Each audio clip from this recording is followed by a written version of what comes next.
Thanks for joining us today. I'm Lori Johnson, here to bring you a special edition of CBN News Weekend.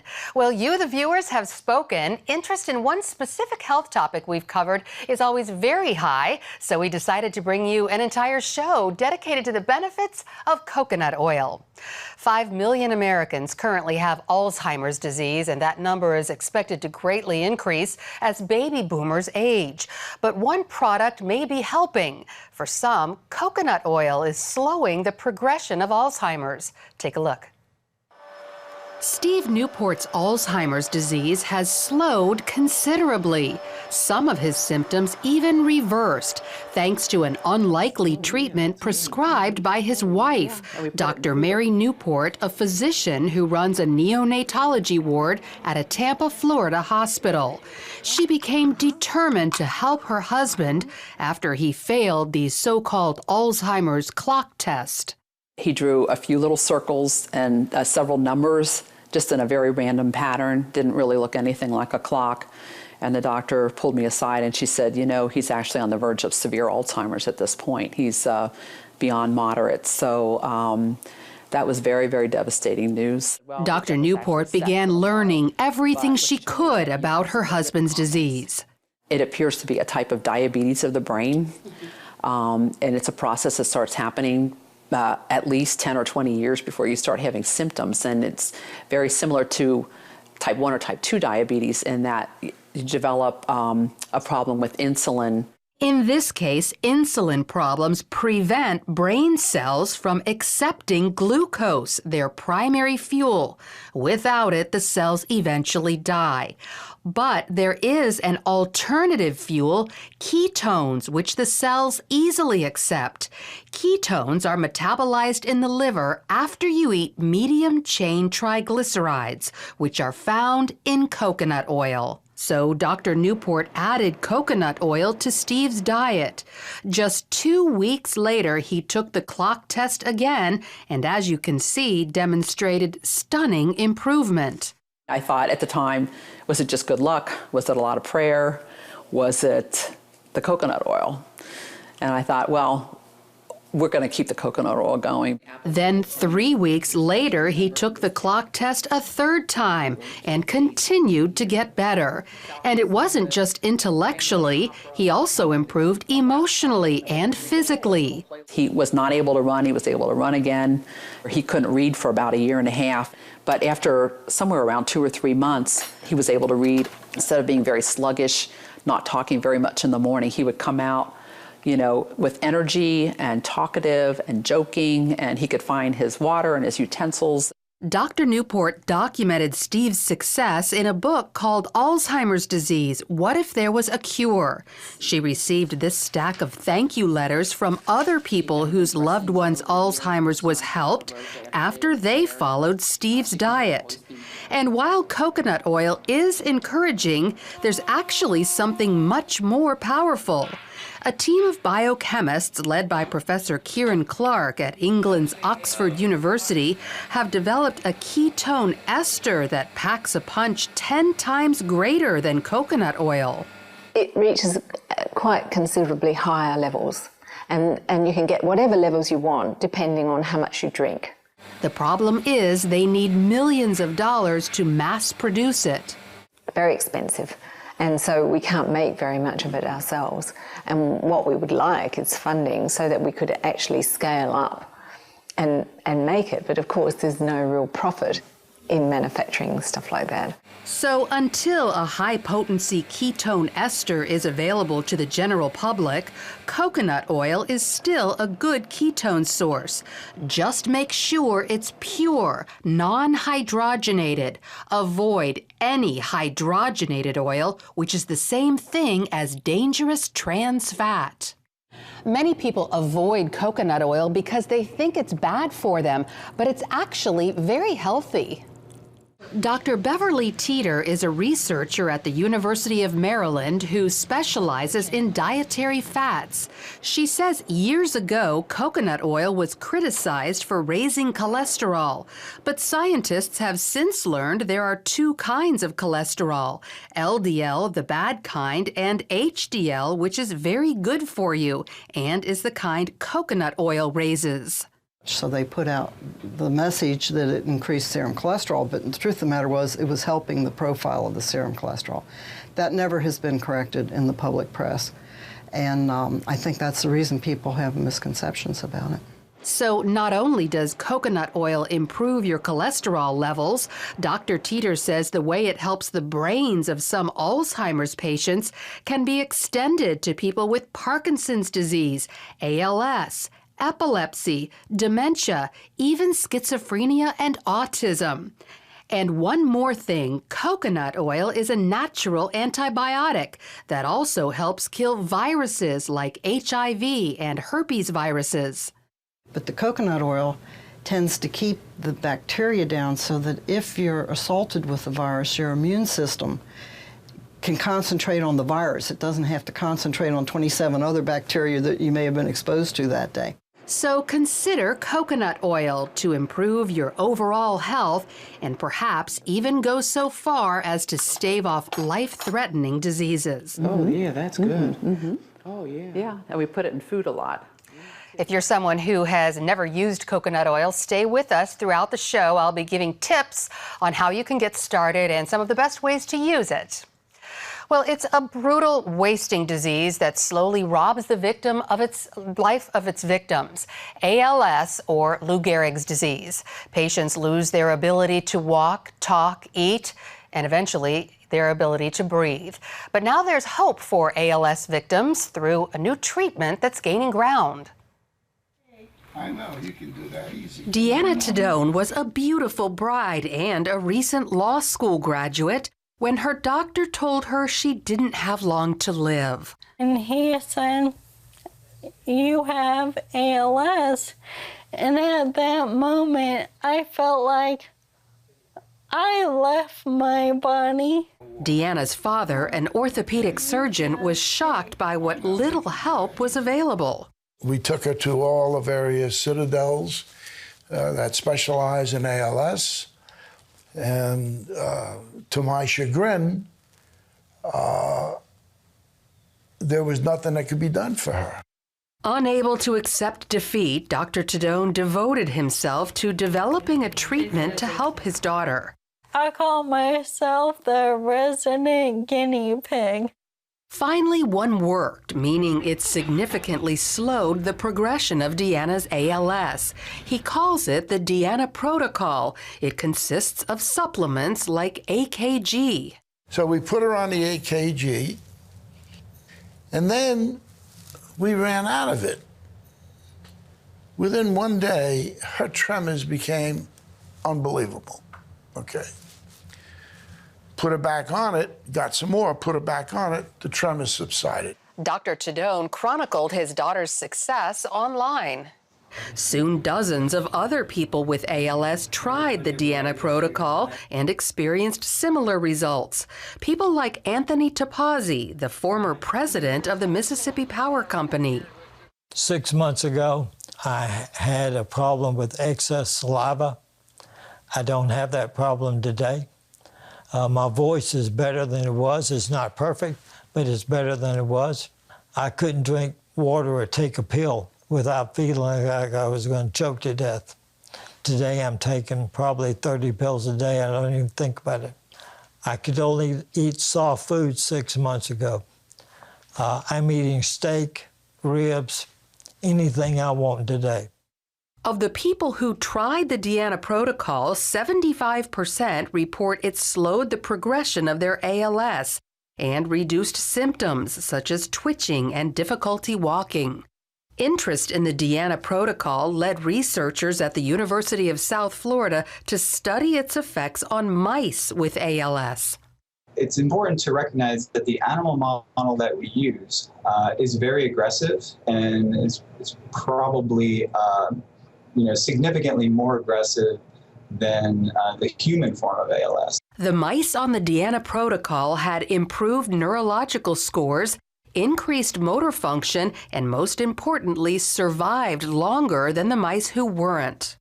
I think it's pretty remarkable that, there's hundreds of drugs and, experimental compounds that are being screened with this animal model. And relative to what's out there, I think, this is proven to be probably the most effective thing out there that's readily available to the general public and to ALS patients. Results of the Deanna protocol mouse study were published in 2 leading medical journals. To me, it's a very important finding, and I think doctors, neurologists need to acknowledge the results of this study and the feedback from patients, and I think they should recommend it as a therapeutic option for their patients. So while a cure for ALS appears to be a long way off, some patients are at least able to slow the progression of the disease with the Deanna protocol. If you're interested in learning more about the Deanna protocol, Dr. Ketone has written a book about it called The Deanna Protocol, Hope for ALS. It's available for sale through Amazon and other booksellers. Up next, find out how you can help your health when we talk with one of the leading researchers in coconut oil therapy.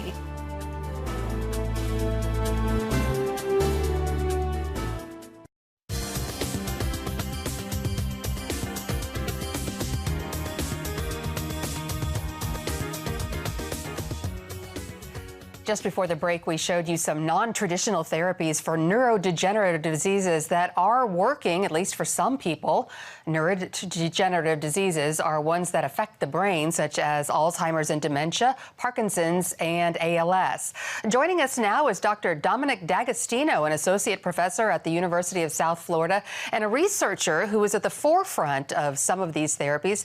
Thanks for joining us, Dr. D'Agostino. How does your latest research support the health benefits of coconut oil? Okay, thanks for having me, Lori.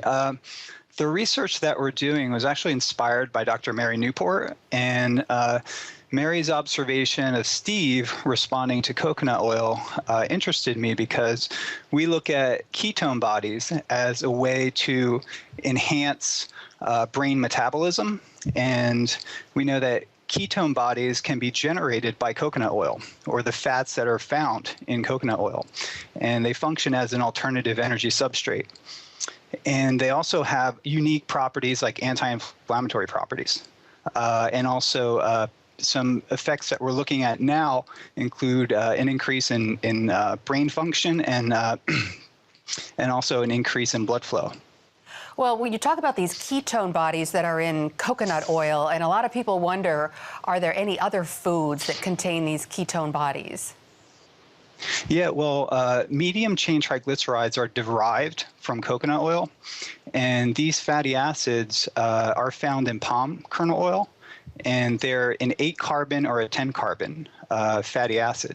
And when they're ingested, they produce ketone bodies through liver metabolism. So what we're interested in doing is actually harnessing the kind of the ketogenic potential of coconut oil by further developing, ketone supplements that are concentrated forms of coconut oil in the form of caprylic triglyceride, which is a fatty acid in coconut oil, and concentrating this and delivering it in a way that can that when it's metabolized by the body, it elevates these ketone bodies to a level that has been shown to enhance brain energy metabolism and deliver beta-hydroxybutyrate and acetoacetate, which have been known to function as an alternative energy substrate that can more or less replace glucose as a primary source of energy for the brain. And this has an important function in neurodegenerative diseases because all neurodegenerative diseases are in some way associated with impaired glucose metabolism in the cell. So what ketone bodies do when they're elevated is that they restore a defect in metabolism, whether it be at the transporter level or the enzymatic level or the mitochondrial level. So it actually enhances mitochondrial ATP production, ATP being the currency of energy metabolism. That's very exciting. What further research are you doing specifically on the Deanna protocol for ALS sufferers? So with the Deanna protocol, we're working very closely with the foundation, Winning the Fight Against Neurological Diseases. And as a member of the Scientific Advisory Board, and there are several members, we are kind of we're looking at the Deanna protocol in a way to enhance and further augment its function. So we previously published a paper in PLOS One showing enhanced neurological score, improved motor function, and survival in an ALS mouse model that best represents the disease process. And we're also looking at the effects of the Deanna protocol in the way it enhances metabolic activity and mitochondrial function. The next step is to a proof of concept. We have an enzyme that we're looking at that when it's delivered, it can help break down glutamate. And we know that glutamate contributes to neurodegeneration. So at this point in time, we're combining the two together, the Deanna protocol and the enzyme therapy. Fantastic. Well, thank you so much for being with us, Dr. D'Agostino, and best of luck to you with your research. Thanks for having me, Lori. They're helping patients regain confidence and strength. Find out what some doctors are doing to help slow the process of Alzheimer's when we come back. As we mentioned earlier, more than 5 million Americans struggle with the terrible disease known as Alzheimer's. Although there is no cure, doctors are finding new ways to help some people slow it down. Alzheimer's patients undergo mind training here at Carrick Brain Center. For 2 weeks, they encounter exercises designed to reignite the brain's areas of memory and personality. We've had patients that have resumed driving. We've had patients that are remembering their grandchildren for the first time in years. For example, a patient focusing on a dot while moving their head can improve connectivity in parts of the brain that have deteriorated. In this exercise, Alzheimer's patients experience different kinds of motion, which stimulates the vestibular area of the brain and reawakens memories.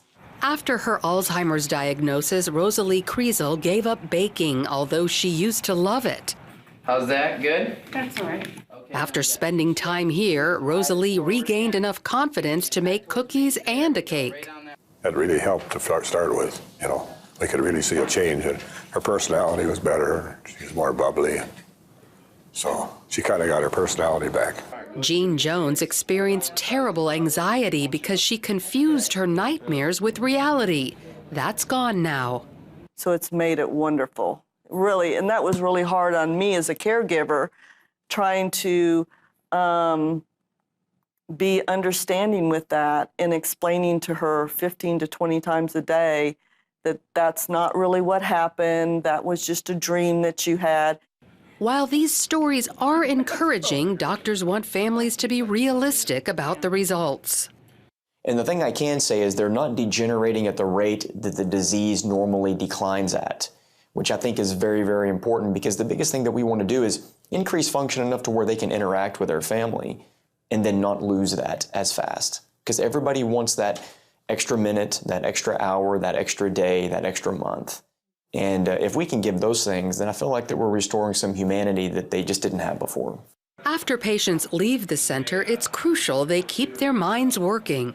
So whether that's doing things on our iPhone or whether that's doing crossword puzzles, stimulating conversation, not necessarily just being in front of the television, watching the television, but actually talking about topics. Those are the things that are really going to help to really activate the brain. The right diet can also play a key role in slowing down the progression of Alzheimer's. Well, a good brain diet is usually pretty low in grains. So a lot of the processing and chemicals and other things that we use to allow us to take grains from the field into the supermarket and keep it alive, some of those things are just not, very good for the brain. In addition to grains, patients should steer clear of packaged foods containing trans fats.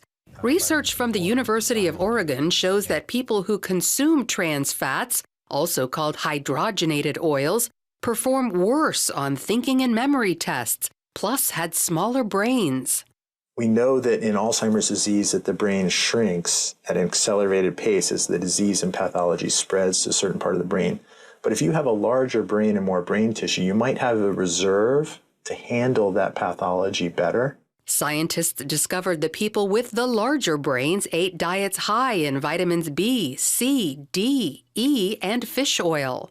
In addition to mental stimulation and a healthy diet, Alzheimer's patients seem to benefit from a stable home life. That means minimizing chaos, keeping household items in the same place, and sticking to routines.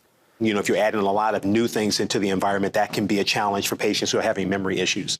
While lifestyle changes don't cure Alzheimer's, they can slow down the progression of the disease, which means more precious time with loved ones. If you are interested in incorporating coconut oil into your diet but aren't really sure how to go about doing it, Dr. Mary Newport, who was featured in the story at the top of the broadcast, just released a brand new book with recipes in it. The book is called The Coconut Oil and Low Carb Solution for Alzheimer's, Parkinson's, and Other Diseases. Many people just choose to simply eat coconut oil straight out of the jar with a spoon. As you can see, it has the consistency of butter. It melts at about the same temperature butter does, about 75 or 80 degrees. This has been sitting at my desk, and so it's about 75 degrees there next to my computer. Or if it's hard, you can melt it in the microwave and just take the coconut oil that way. About 1 tablespoon a day is a good place to start, but many people consume much more than that. It's great for cooking and frying and sautéing, and some Indian and Filipino cultures cook with it morning, noon, and night. Coconut oil is very popular as a beauty product as well. You can put it right on your skin or in your bath water. Well, thanks for joining us for CBN News Weekend. We hope you have a great one, and we'll see you next time.